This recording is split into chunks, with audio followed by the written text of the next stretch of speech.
Tahun ketiga invasi sejak perang dimulai pada Februari 2022 lalu, nyatanya belum menjadi waktu yang cukup bagi Rusia untuk merugikan kelompok militer Ukraina.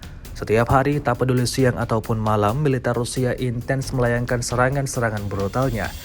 Dibuktikan pada sebuah video yang beredar di aplikasi perpesanan Telegram pada Selasa, 17 September 2024. Dalam rekaman tersebut dapat dilihat detik-detik penghancuran sistem pertahanan udara 9K-37 BUKM-1 Angkatan Bersenjata Ukraina oleh militer Rusia.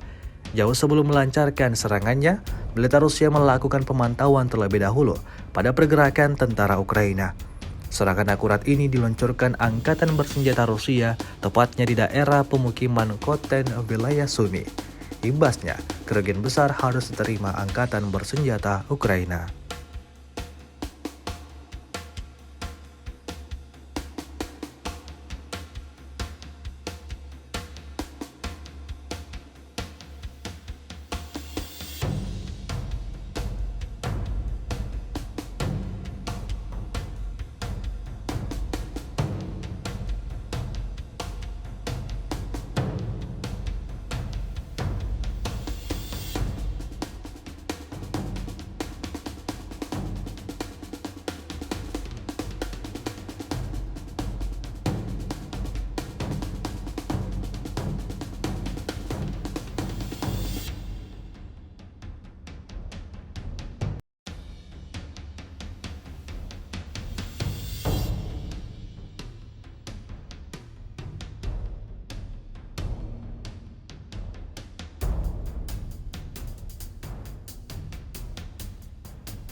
Download Tribun X sekarang, menghadirkan lokal menjadi Indonesia.